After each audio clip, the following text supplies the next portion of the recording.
d'INRIA Academy, qui est le dispositif de formation continue d'INRIA. INRIA pardon, c'est celui-là que je veux. INRIA qui est l'Institut de recherche français en sciences et technologies du numérique. Et vous pouvez nous retrouver sur notre stand qui est pas loin de l'entrée, parce que nous sommes sponsors premium de OSXP. Nous allons faire une table ronde sur INRI Academy, donc la formation pour les technologies numériques Deep Tech. Deep Tech, c'est un petit peu un buzzword qu'on utilise beaucoup en ce moment. Hein. En anglais, on dit des technologies disruptives. Et ça veut juste dire que ce sont des technologies qui sont au meilleur niveau d'état de l'art par rapport à la recherche mondiale. Je remercie l'ensemble des participants qui sont cités ici. Alexandre Abadi qui nous parlera de Riot, Yves Berthaud qui nous parlera du logiciel Coq. On va bien sûr décoder tout ce que sont ces logiciels tout de suite après.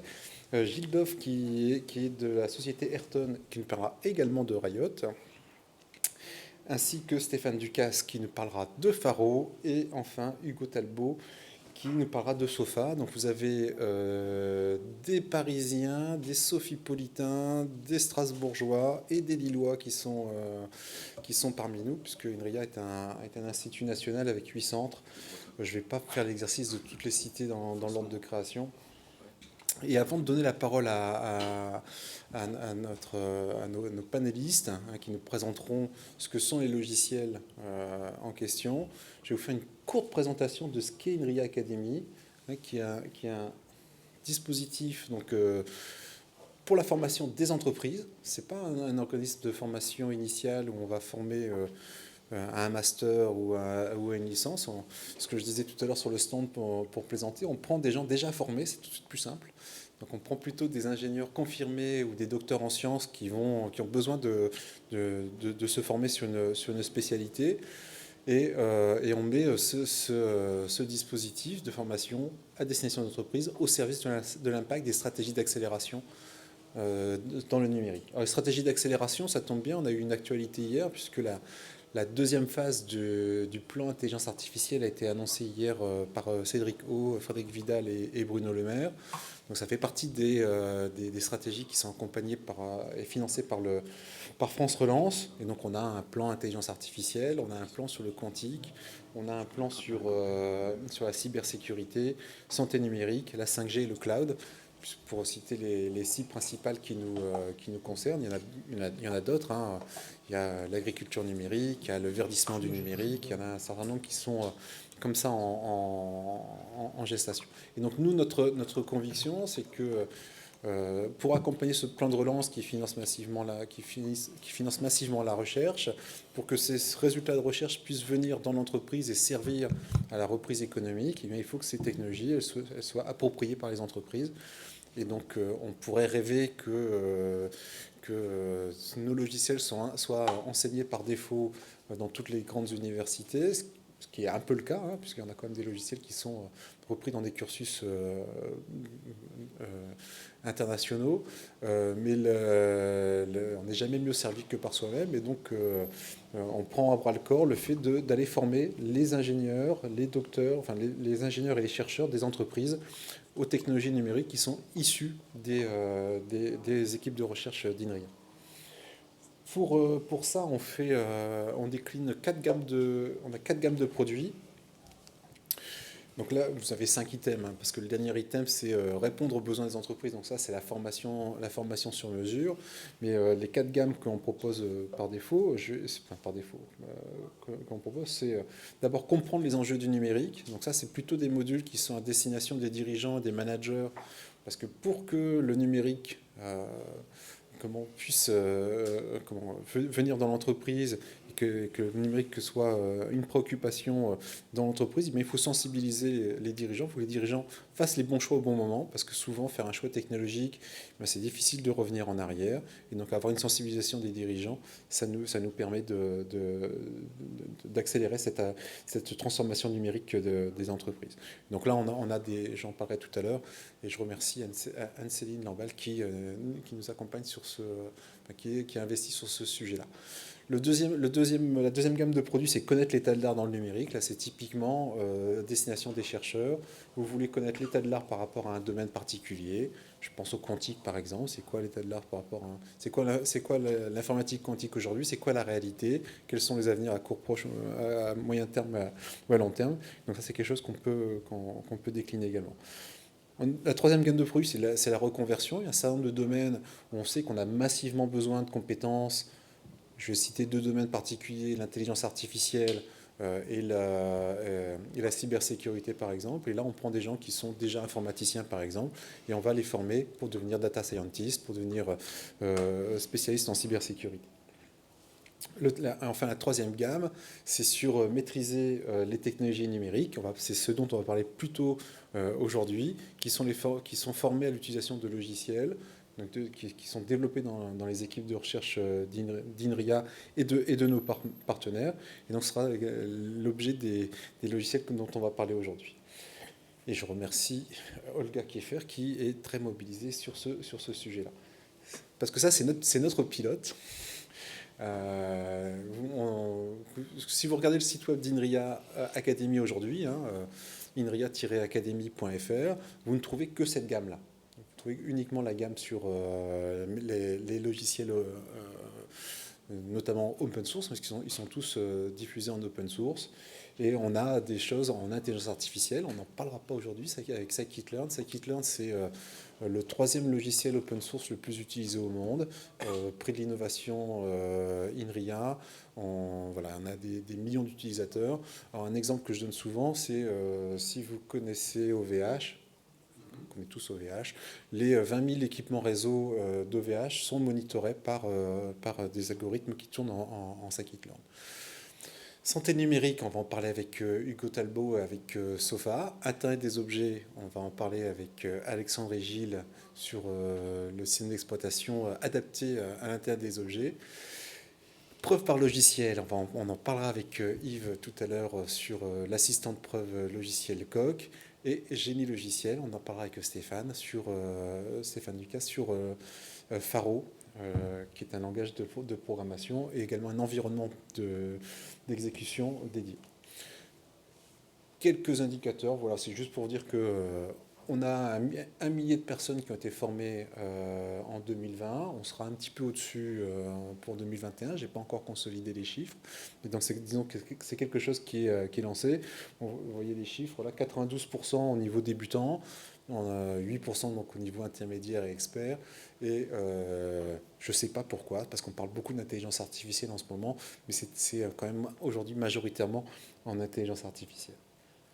Et puis la deuxième gamme de produits dont je vais vous parler, on n'en parlera pas dans la table ronde, c'est comprendre les enjeux du numérique. Ce que je vous disais tout à l'heure sur... on a besoin que les managers s'approprient les sujets et au moins un vernis. Donc on ne va pas faire de la programmation pour les dirigeants, mais on va les sensibiliser. Par exemple, qu'est-ce que c'est que la technologie quantique? Donc ça, ce sont des choses qu'on a déjà... qu'on a déjà en discussion avec des entreprises. Tous ces modules-là, ce sont des modules qu'on a montés suite à une demande d'une entreprise. Et forcément, quand on a monté pour une entreprise, tout de suite derrière, on peut évidemment le rejouer. Donc on a eu des demandes sur réalité virtuelle et augmentée, confiance et biais en intelligence artificielle autour de l'explicabilité, le numérique et l'environnement. Qu'est-ce que c'est que la frugalité numérique? Qu'est-ce que ça veut dire? C'est aussi quelque chose dont on entend parler avec la COP26. Et puis le dernier module, c'est la protection de la vie privée dans le numérique, sensibiliser effectivement qu'est-ce que ça veut dire avoir des données? Est-ce que quand c'est anonyme, est-ce que c'est forcément... qu'est-ce que c'est que l'anonymisation? À quel point c'est fiable? Et notre credo, c'est que nous sommes un institut de recherche public au meilleur niveau international. Donc les chercheurs qui sont là travaillent au meilleur niveau international. Donc c'est ce qu'on appelle l'excellence. Et nous sommes indépendants. On ne vend pas de technologie particulière. Et d'autant moins quand on parle de logiciels open source qui sont développés par des communautés, portées par des chercheurs. L'équipe INRIA Academy, alors j'ai déjà cité Anne-Céline et Olga, donc les trois du dessus, ce sont ceux qui sont pas les formateurs. Et notre plus-value, c'est que les formateurs, ce sont des formateurs qui sont au cœur des projets de recherche. Typiquement, Alexandre, dont on va parler, Yves, tous ceux qui sont là, ils sont au cœur des développements des logiciels. Et donc, vous avez la garantie d'avoir vraiment les gens qui savent ce qu'il y a sous le capot du logiciel. Voilà. J'en ai terminé par cette introduction sur INRIA Academy. Ce que je vous propose, c'est de faire, pour commencer, un rapide tour de table pour vous présenter. Et ensuite, on rentrera sur la présentation des logiciels dans l'ordre que j'ai donné tout à l'heure. Vous êtes organisé comme une filiale avec un PNL. Alors, nous ne sommes pas une filiale. Nous ne sommes pas une filiale, donc nous sommes intra. Voilà. Donc on est dans l'organisation, tout à fait. Yves, je te propose de commencer. Présentation, puis ensuite on passera au logiciel. Bonjour, je m'appelle Yves Berthaud. Je suis chercheur à l'INRIA depuis une trentaine d'années. Je me suis beaucoup intéressé à la conception des langages de programmation. Et depuis presque 30 ans, un peu moins, j'ai été attiré par la thématique de la preuve sur ordinateur, ce qu'on pourra voir lorsque j'expliquerai les tenants et les aboutissants du logiciel Coq. Bonjour, je suis Alexandre Abadi, je suis ingénieur à INRIA depuis une quinzaine d'années. Donc après avoir fait 10 ans d'imagerie médicale, je suis passé par l'Internet des objets depuis 5 ans. Et donc là, je travaille sur Riot, qui est l'OS pour les microcontrôleurs, dont je parlerai plus tard. Et je suis aussi impliqué dans une plateforme d'expérimentation à large échelle qui s'appelle IoT Lab, et qui est aussi un projet soutenu par l'INRIA et disponible, et qui permet justement de tester donc, les OS pour microcontrôleurs. Bonjour à tous, Gilles Doff de la société Ayrton. Donc moi je suis spécialisé dans tout ce qui est logiciel embarqué et je suis aussi chef de projet chez Ayrton sur des projets robotiques et autres projets industriels. On accompagne nos clients de bout en bout du POC à l'industrialisation. Donc moi j'utilise Riot depuis plusieurs années maintenant. Je pourrai en parler, en témoigner tout à l'heure. Et donc voilà pour moi. Merci. Bonjour, je m'appelle Hugo Talbot, je suis ingénieur de recherche aussi chez INRIA, moi depuis à peine une dizaine d'années maintenant. Je travaille sur le logiciel SOFA dont on va aussi parler un petit peu plus tard. Je n'étais absolument pas informaticien, je suis devenu en rentrant chez INRIA. Donc j'ai fait ma INRIA Academy à travers les 10 ans chez INRIA. Et je travaille sur ce qui s'appelle de la simulation médicale, on va en parler un petit peu après. Bonjour, moi je suis Stéphane Ducasse, je suis directeur de recherche à l'INRIA et je travaille sur deux choses principales, tout ce qui est maintenance des gros systèmes informatiques, donc tout ce qui est banque, assurance, lance-missiles,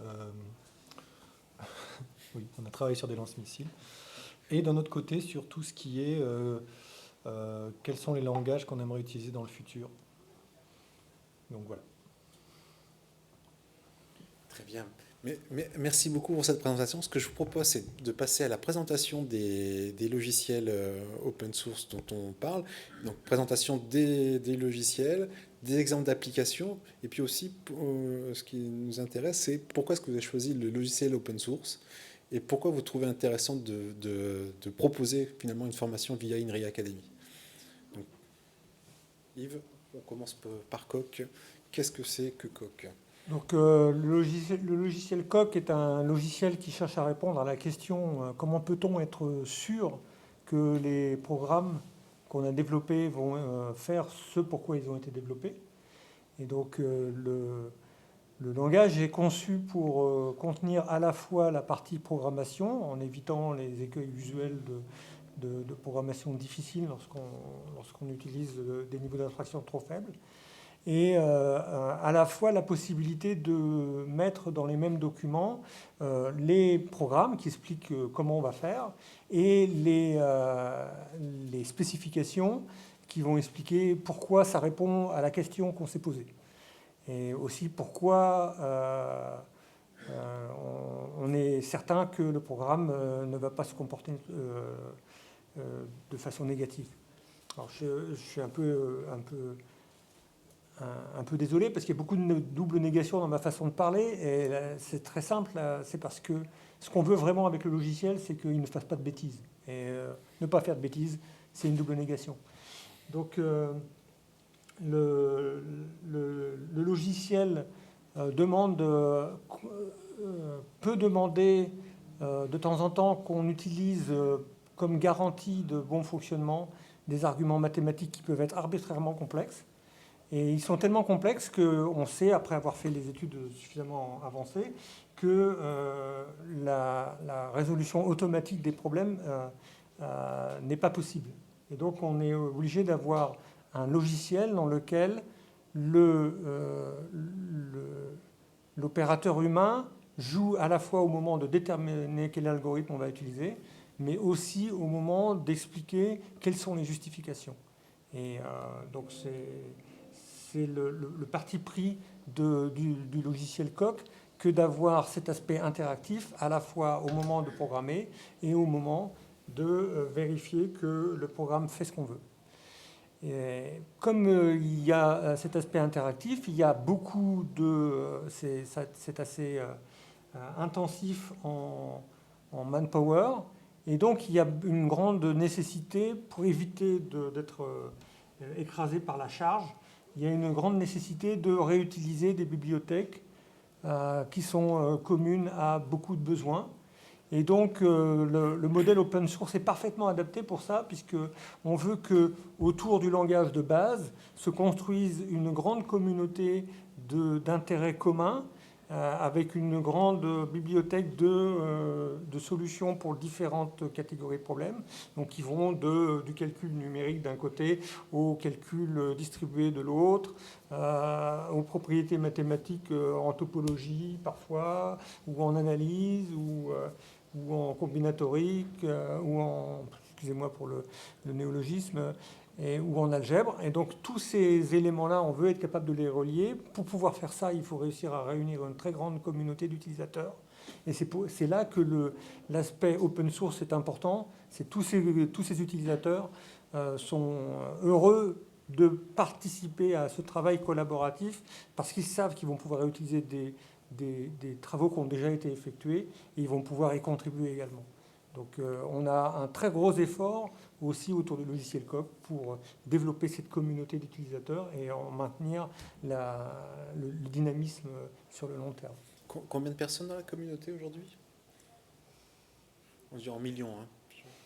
Non, je pense que on s'approche peut-être de la dizaine de milliers. D'accord. Non, mais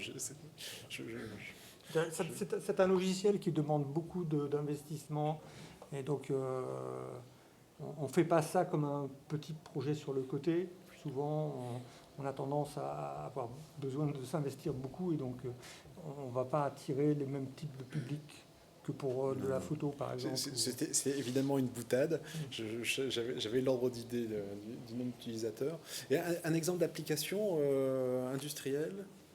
Donc l'exemple d'application le plus ancien, c'est la vérification de protocoles de commerce électronique qui a été effectué avec le logiciel Coq vers l'année 2000. Et l'exemple le plus récent parmi les exemples phares, c'est la vérification complète d'un compilateur pour le langage C qui a été effectué. Le résultat a été publié dans les années 2008-2009 et il a été évalué indépendamment par d'autres chercheurs en 2011 avec un résultat caractéristique qui montrait qu'il avait moins de bugs que la majeure partie des compilateurs du marché. Très bien. Merci beaucoup Yves. C'est un langage ou c'est une plateforme? Je pense que c'est plutôt une plateforme.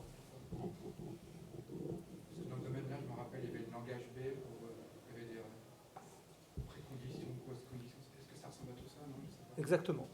Ça y ressemble. La puissance mathématique est plus élevée. Plus élevé.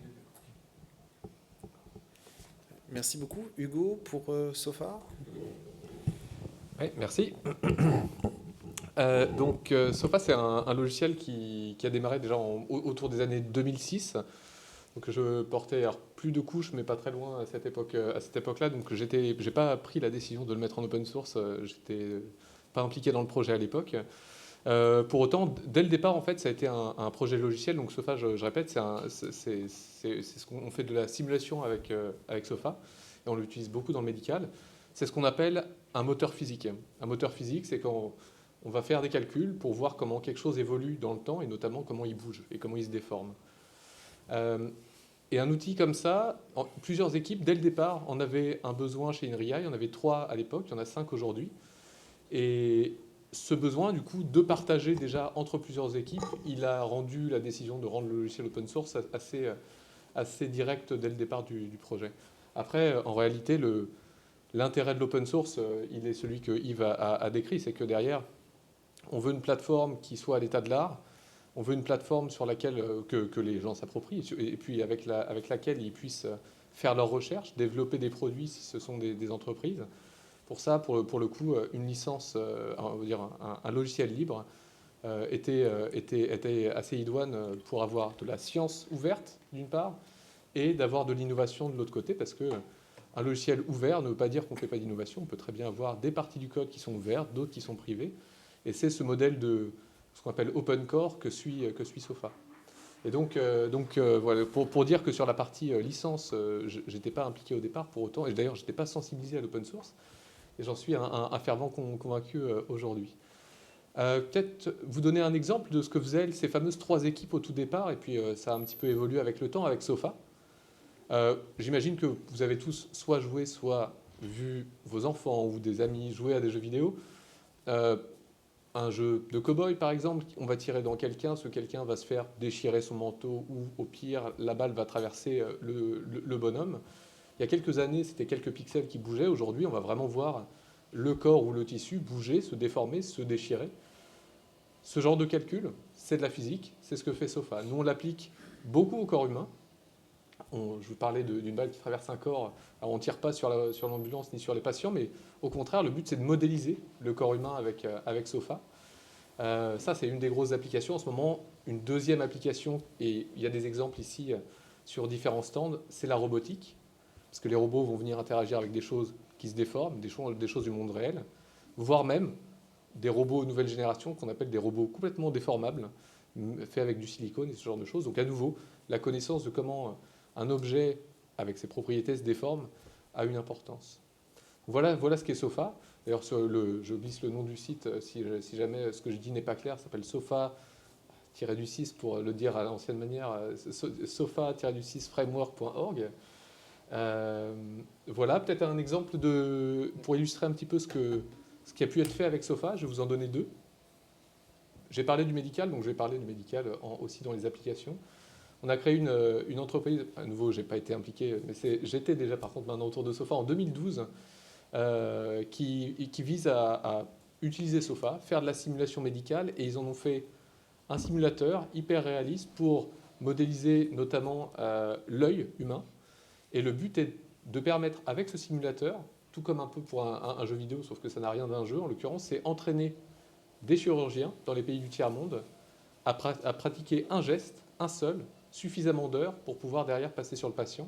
Et c'est en ce moment même utilisé, que ce soit au Népal, il me semble en Afrique du Sud également. Il y a différents pays comme ça. Le projet s'appelle Help Me See. Et la boîte s'appelle Insimo, pardon. Le deuxième projet dont je voulais parler, c'est un aspect beaucoup plus robotique. Et on va s'éloigner un petit peu de notre frontière. On va partir en Corée. Et en Corée, en ce moment, il y a un projet de start-up. Je ne vais pas dire le nom comme ça, je ne sais pas si j'aurai le droit d'en parler, mais voilà, un projet de start-up en Corée. C'est un sujet super en vogue. La robotique, en médical, en l'occurrence, apprendra avec des algos d'apprentissage au robot à aller tout seul, avec le cathéter, dans nos vaisseaux sanguins, à aller exactement à l'endroit où on le souhaite. Pour ça, il faut savoir dans quel environnement on se balade. Voilà. Très bien. Ça fait longtemps que Sofa propose des formations. Quel est le retour d'expérience par rapport à ces formations? C'est effectivement la question que j'ai oubliée. En fait, on ne faisait pas de formation dès on va dire les 10 premières années de Sofa, il n'y a pas eu de formation. Déjà, ça a été une attente forte de la communauté de pouvoir monter en niveau et mieux s'approprier le logiciel à travers des formations de base et aussi des formations avancées. Et le deuxième intérêt de la formation, c'est très simple, c'est qu'il y a des gens curieux, des industriels notamment, qui viennent nous dire « Ok, c'est bien, Sofa, ça fait quoi? Comment on l'utilise ?» Il y a des tutos, etc. Mais un industriel, ce qu'il aime, c'est être je parle peut-être, je les connais peut-être mal, hein, vous allez me dire, je suis resté peut-être trop longtemps en recherche, mais être un peu accompagné, que ça soit efficace et qu'on aille droit au but de savoir si oui ou non ce logiciel peut être utilisé en interne. Donc voilà, c'est les deux usages. Oui. Est-ce que, là vous avez parlé d'applications plutôt autour de la mécanique finalement, est-ce qu'il y a d'autres applications, d'autres domaines de la physique, en photonique ou autre? C'est une bonne question. Effectivement, j'ai principalement parlé de biomécanique, comme on dit en médecine. C'est principalement ce pourquoi SOFA est fait. Il y a principalement des algos de mécanique dedans.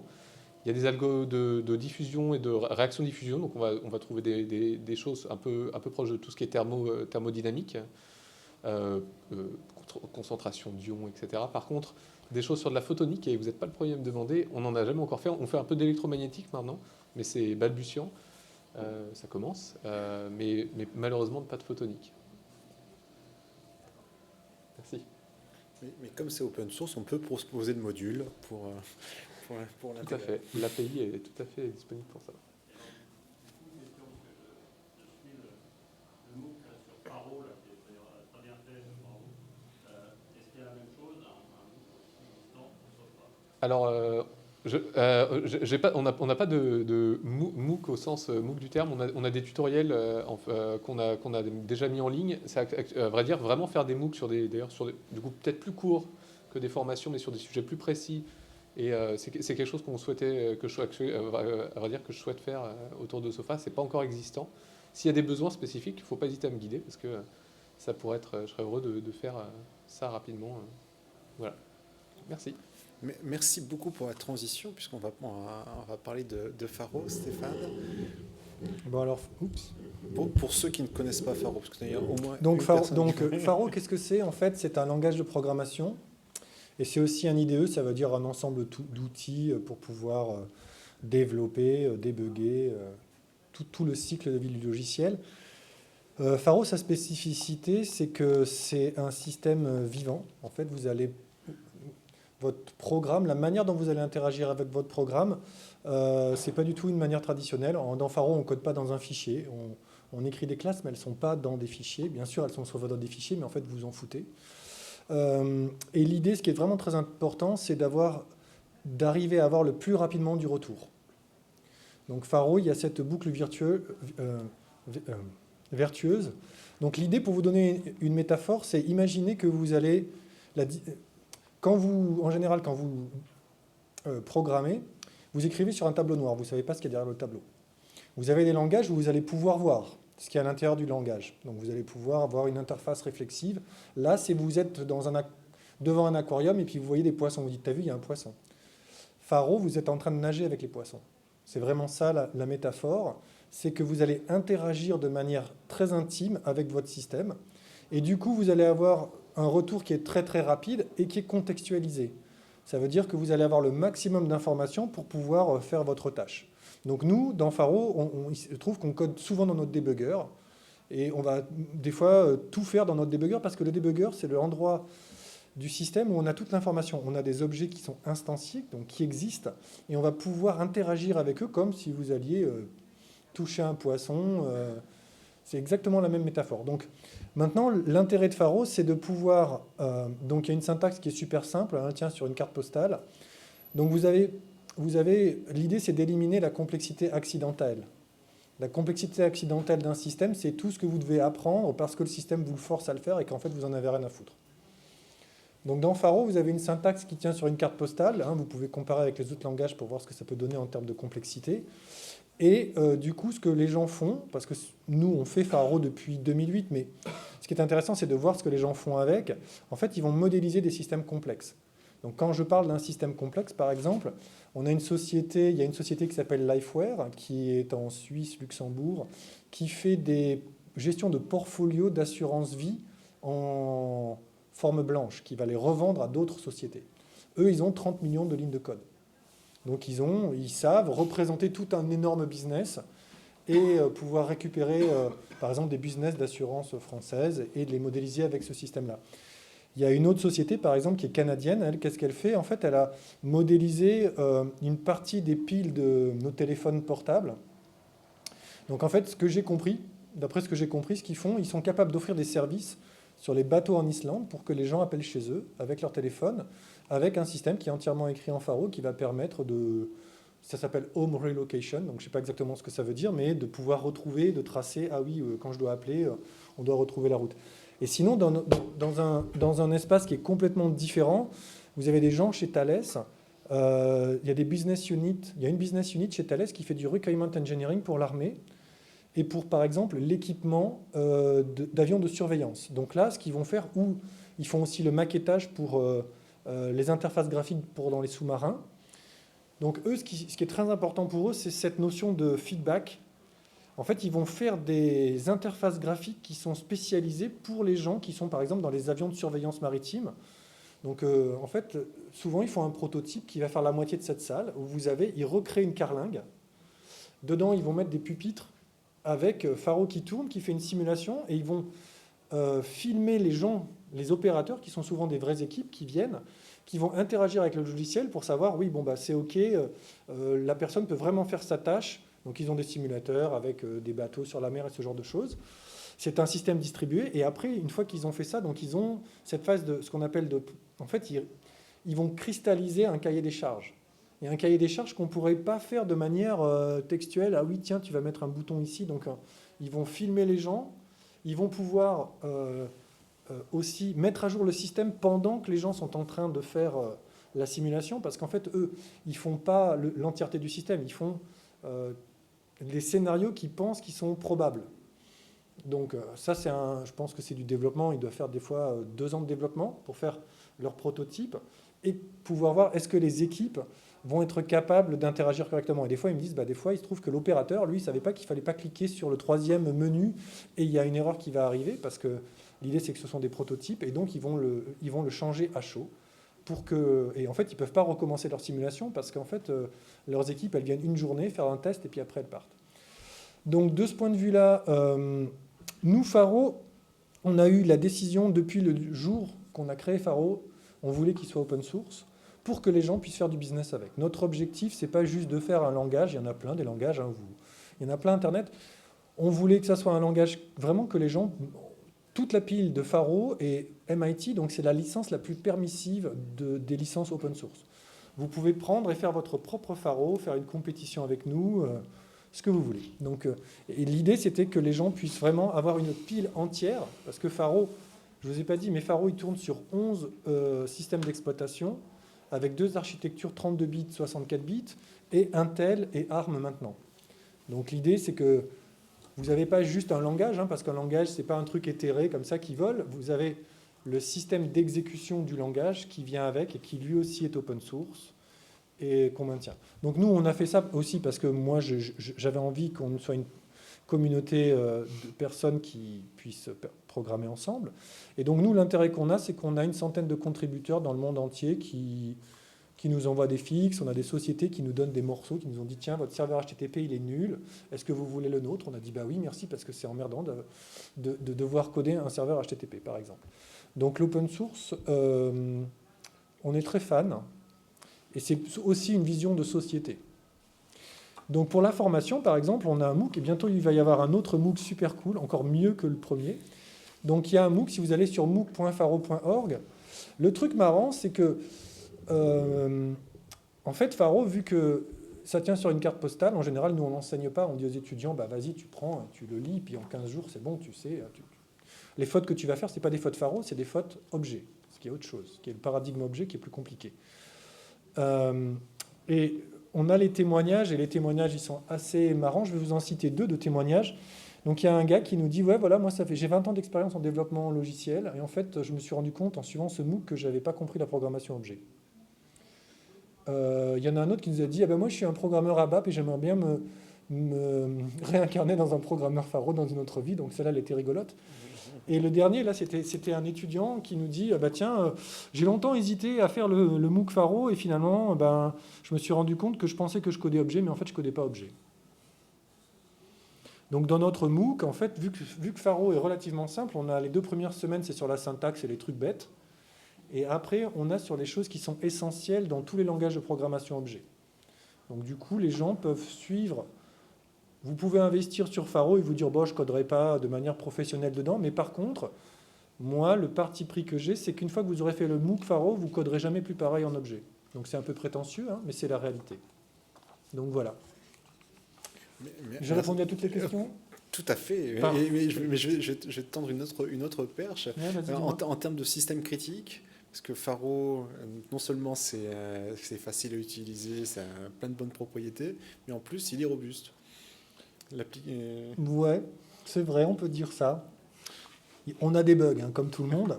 Il n'est pas certifié, donc on attend que Yves le fasse. Mais je commence demain. Ah, tu rigoles, il y a des gens qui ont commencé à utiliser Coq pour certifier la machine virtuelle. Mais c'est pas nous, c'est des Américains. En fait, une grande partie du travail de robustesse, c'est au niveau de la machine virtuelle. Donc pour vous donner un état des lieux, en fait, les machines virtuelles, ce sont des choses qui vont exécuter et générer de l'assembleur au vol et qui vont faire que l'exécution du système va s'adapter au programme.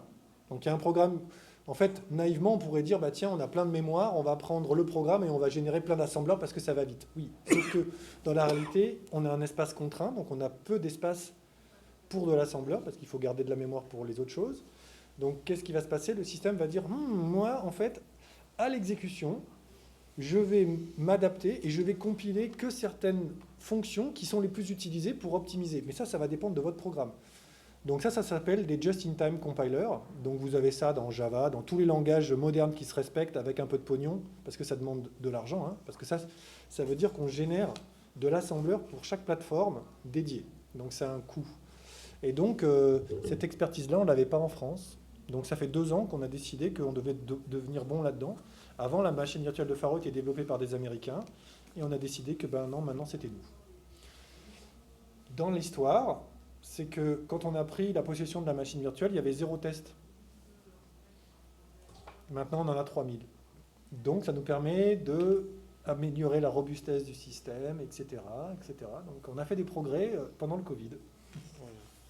Et avec des utilisateurs qui utilisent H24 chez des fondeurs. J'avais ça en tête, où la moindre minute d'arrêt coûte des millions d'euros. Merci beaucoup Stéphane. Je vais laisser la main à Alexandre. Et pendant qu'Alexandre installe son ordinateur pour nous faire une petite présentation, je vais vous demander à la salle s'il y a des questions. Est-ce que vous avez des questions ?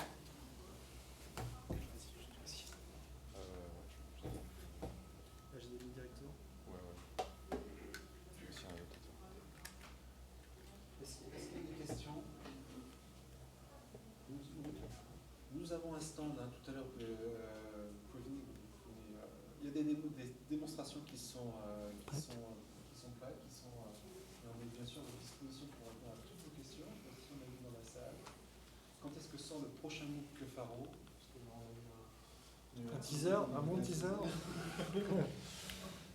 Je pense qu'on va voir si on le filme en décembre, l'année prochaine.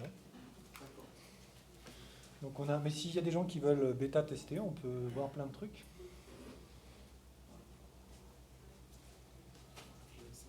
Tant qu'à faire, je vais amuser un peu la galerie. C'était pour vous faire une remarque. Moi j'étais fasciné, là je discutais avec une société, c'était pour réagir à la remarque de David. Il y avait une société qui me disait, voilà, nous on signe des contrats où en fait on a des systèmes informatiques qui doivent durer, qui sont vraiment en ligne 24 heures sur 24, 365 jours par an. Ils ont signé dans leur contrat qu'ils ont le droit à 30 minutes par an. Toute minute supplémentaire où la machine ne fonctionne pas, ils doivent payer une amende de $30,000. Et ça me pose la question, je trouve ça vraiment excellent, ça me pose la question de que en tant que personne qui font du logiciel, on peut se poser, c'est pourquoi est-ce qu'on accepte qu'à chaque fois qu'il y a un bug ou un truc qui ne marche pas, on reboote notre machine, notre téléphone. Moi, je ne reboote pas mes plantes. En général, à chaque fois que j'ai rebooté mes plantes, elles n'ont plus repoussé.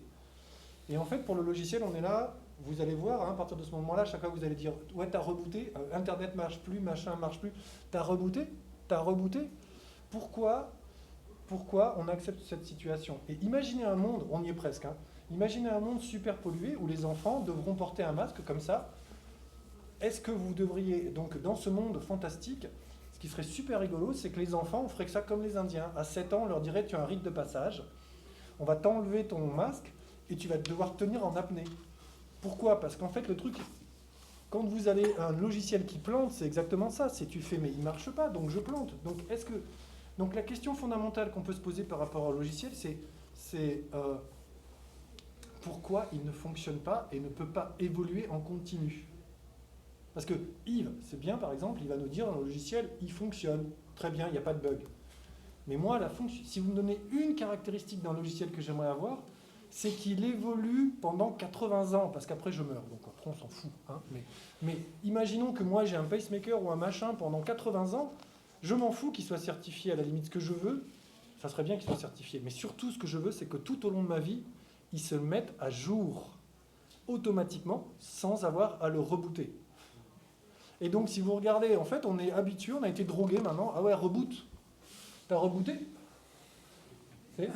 J'aimerais bien qu'on ait une grosse masse, un gros marteau et on fait ouais, bam, on reboot. Et voilà. Je pense que les informaticiens sont moins tolérants. Je reconnais bien quelques situations où... Je pense que c'est surtout le problème des utilisateurs de Windows, non? Pas que. Mais ça peut poser la question par rapport de l'OS. Ça veut dire, quelles sont les propriétés que l'OS peut nous offrir pour faire en sorte que on n'ait pas à le rebooter? Est-ce qu'il se met à jour? Est-ce que Riot OS, dans 50 ans... Tout dépend. L'idée qu'un logiciel puisse s'auto-adapter pour... Mais c'est super important. On peut l'envisager. Oui. Donc nous, ça c'est l'aspect recherche de notre équipe. Ça existait, ça s'appelait les listes machines. Ouais. Bah oui. C'est-à-dire entièrement conçu pour faire exactement ce que vous dites et ça a été arrêté par les chercheurs. Je ne crois pas que c'était aussi simple. Bah, c'est ce que vous dites en tout cas. C'est le programme. Parce que vous savez, les Lisp machines, Lisp c'est très proche de Pharo, parce que Pharo c'est juste un Lisp objet, donc je vois bien de quoi vous parlez, mais c'est pas aussi... Donc il faut qu'il y ait une couche réflexive, ça veut dire qu'il faut que le système il ait une représentation de lui-même pour pouvoir se changer. Mais... Merci. Ouais. Bah, il peut, mais bon, ça dépend, c'est à la volonté, c'est laissé à la volonté du développeur. Donc Riot, donc c'est un OS pour l'open source IoT. Ouais. Donc je vais dire un petit peu donc qu'est-ce que c'est que Riot, hein, parce que peut-être que tout le monde ne sait pas ce que c'est. Donc c'est un système d'exploitation pour microcontrôleurs.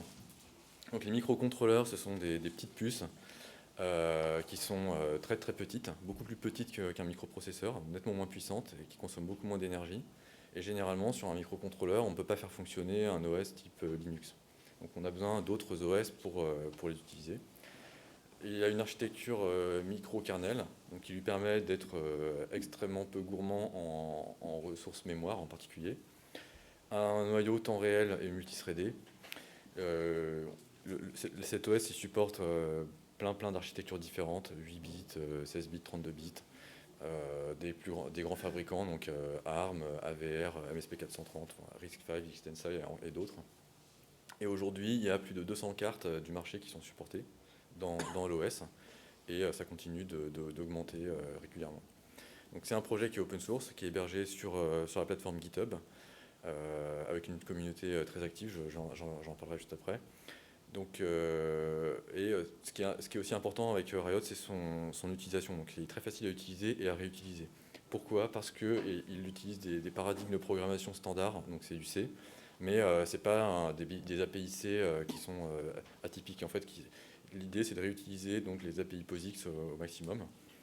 Les outils qui sont autour de Riot sont standards. Donc, les outils, généralement, donc, les compilateurs, les outils pour flasher, pour débugger. Quelqu'un qui fait du développement C sur un système Linux, il va arriver sur Riot, il ne sera pas du tout perdu, c'est quasiment les mêmes outils. Et ce qui est important aussi, c'est que l'API est indépendante du hardware. Donc la même application qui passe par ces API indépendantes, elle va pouvoir fonctionner quel que soit le matériel sous-jacent, donc quel que soit le fabricant. Ça, c'est un aspect important pour la portabilité. Et dernier point, le plus important, je pense, ça vient avec les batteries. Donc, vous avez, en plus de l'OS, donc du cœur, du kernel, vous avez aussi des stacks de communication réseau Donc pour pouvoir faire du Bluetooth Low Energy, du LoRa, donc 802.15.4 ou des stacks IP. Il y a aussi donc, le support USB, des stacks pour pouvoir faire de la communication CAN. Donc pour tout ce qui est industrie automobile, c'est important, et ainsi de suite. Genre, la liste est très longue, je ne vais pas m'étendre là-dessus. Donc juste pour faire un petit peu une mise en situation de Riot, où est-ce que ça se situe. Donc c'est tous les objets qui se trouvent ici, donc sur la droite. Donc c'est des objets qui n'utilisent que quelques kilooctets de RAM, qui fonctionnent avec un CPU qui fonctionne en mégahertz, qui tourne à une vitesse de mégahertz, et surtout qui consomment très très peu d'énergie, donc des milliwatts, voire même parfois encore moins, et donc ils peuvent fonctionner sur batterie. Donc ça c'est à mettre en lien, enfin en comparaison avec ici une Raspberry Pi. Donc là vous avez 1 Go de RAM, c'est des cartes qui sont pas, enfin sur batterie vous les mettez, mais ça va tenir une journée grand maximum en fonction de la taille de la batterie. Ici avec des objets de ce type là, en fonction du mode de fonctionnement, la batterie elle peut tenir des mois voire des années. Et ce qui est important, c'est qu'aujourd'hui les fabricants commencent à faire des cartes avec des protocoles de communication. Donc l'idée c'est de pouvoir faire communiquer ces cartes avec sa Raspberry Pi, avec sa voiture, avec son ordinateur, et tout ça à travers des protocoles de l'internet. Donc voilà. Et donc Riot c'est ici donc, pour ce qu'on appelle les low-end devices, donc mes slides sont en anglais, mais donc les objets bon marché. Un petit peu d'historique, donc le projet a été fondé en 2013 par une collaboration scientifique entre l'INRIA et 2 universités en Allemagne, à Berlin et à Hambourg. Donc, depuis tout ce temps, aujourd'hui, on est à plus de 300 contributeurs sur la branche principale. C'est 37 000 commits, plus de 14 000 pull requests qui ont été mergés sur GitHub, 34 releases, une release tous les 3 mois. Donc ici, on voit une évolution du nombre de commits par mois sur la branche master. Donc on voit que ça, c'est pas en exponentiel, mais bon, il y a quand même une bonne progression, puis surtout ça se maintient. Et ici, c'est le nombre de contributeurs par mois, donc l'évolution. Donc là, en gros, la communauté est quand même assez active autour du projet. Donc ici, il y a une petite frise là, qui vous montre l'arrivée de Riot en 2013. Et puis après, plus récemment, à partir de 2016, il y a vraiment eu un boom avec plein d'OS qui sont arrivés sur le marché, donc en particulier Zephyr qui aujourd'hui domine quand même, il faut le reconnaître. Et puis Minute, Arm Embed, enfin tous les gros se sont lancés un peu dans la course. Donc à l'origine, l'utilisation de Riot c'était surtout pour la recherche, puisque c'était une collaboration de recherche, donc des choses autour de l'intégration des technologies de pointe, donc issues de la recherche, une communauté qui est très proche de l'IETF, qui est un organisme de standardisation, et l'utilisation aussi avec IoT Lab, qui est une plateforme pour faire de la recherche reproductible, qui permet de tester en fait ces algorithmes à grande échelle. Donc typiquement avec Riot, on est sur IoT Lab avec 300 capteurs qui se parlent, et en fait on peut tester la robustesse de son algorithme. Ça va jusqu'à des plateformes expérimentales un peu plus poussées pour faire ce qu'on appelle de l'information centric networking ici. Donc là un petit exemple. Ce qui est intéressant aussi de voir Riot, quelle est son utilisation dans l'industrie. Donc là j'ai mis juste quelques petits exemples. Des cartes qui sont vendues telles quelles pour faire du monitoring environnemental avec des capteurs type température, pression atmosphérique, ça doit être un capteur de qualité de l'air. Il y avait aussi des sociétés des bureaux d'études qui faisaient du développement de cartes pour des clients. Et plus récemment, enfin là ça c'est un projet un des gros projets en gros qui a utilisé Riot, donc qui était issu d'une startup qui s'appelait OTX, qui maintenant fait partie de Continental. Et ils ont développé une solution de car sharing qu'ils ont déployée. Donc c'est 10 000 dispositifs déployés dans une flotte de véhicules. Donc c'est un des marchés importants dans l'industrie automobile. On se dirige un peu vers ça, vers des flottes de véhicules gérés. Et donc ça c'est vraiment un projet qui est au cœur de ces objectifs-là. Après, un projet un peu plus ancien, donc il y avait un déploiement de nœuds de cartes LoRa dans une mine de cuivre au Chili pour monitorer des problèmes de fuite sur des canalisations. Donc c'est souvent des mines à ciel ouvert qui sont sur des grandes étendues, et donc ça permettait de faire de la remontée d'informations en temps réel. Donc ça c'était un projet qui a été développé il y a quelques années avec Telefonica Chile. Et un autre projet, donc ça c'est une start-up toujours en Amérique du Sud qui a développé un réseau décentralisé à partir de Riot. Ouais, je finis, et après là je fais un peu de promo de la formation Riot que je propose, ou à moins que Gilles tu puisses, après on viendra après. Donc la formation c'est 3 jours, ça peut être une seule journée aussi, donc il y a différents niveaux, débutants, intermédiaires, avancés. Donc le premier jour c'est vraiment débutant, où l'idée c'est de faire de la programmation, donc développer des applications simples avec Riot, jusqu'à aller même faire du LoRaWAN. Donc on peut faire vraiment une application IoT de bout en bout avec des cartes qui sont hébergées dans IoT Lab. Donc comme on voit ici, ça c'est hébergé dans IoT Lab. Avec un setup où il y a zéro besoin d'apport de matériel, on fournit toute la plateforme, tout se fait depuis le navigateur. Donc c'est des formations qui peuvent se faire à distance. Et donc en fin de journée, vous pouvez communiquer avec LoRaWAN. Le deuxième jour, ça peut être un peu plus avancé avec une étude un peu plus approfondie de l'OS, donc de ses API, de la communication réseau, donc des protocoles typés basés IP. Le troisième jour, donc là c'est vraiment Networking Advanced, donc on va vraiment plus au fond des choses, des protocoles plus avec de la sécurité, et on termine sur un module vraiment orienté sécurité avec de la cryptographie, jusqu'à même faire de la mise à jour de firmware à distance. Donc tous ces cours viennent avec des exercices qui sont faits sur IoT Lab. Donc c'est tiré aussi d'un MOOC qu'on a, un MOOC IoT INRIA. Donc ces formations-là s'appuient aussi un peu sur ces contenus-là. Bon, après j'ai des slides qui présentent, mais je pense que je vais arrêter là. Et puis Gilles... Ouais, pour faire un petit... Ça marche, je vais faire court. Mais pour faire un petit témoignage en fait sur l'utilisation de Riot dans l'industrie et puis même dans l'IoT en général. Moi, je l'ai utilisé à titre personnel en robotique. Ce qui change vraiment la donne avec Riot, c'est aussi c'est la communauté en fait. C'est l'intégration continue, c'est la réactivité. On a besoin de travailler en agilité, nous, aujourd'hui. Et avoir la capacité d'une communauté à réagir rapidement à un besoin extérieur, ça c'est fondamental. Donc typiquement une remontée de bugs ou le moindre problème en fait va être traité très très très rapidement par la communauté.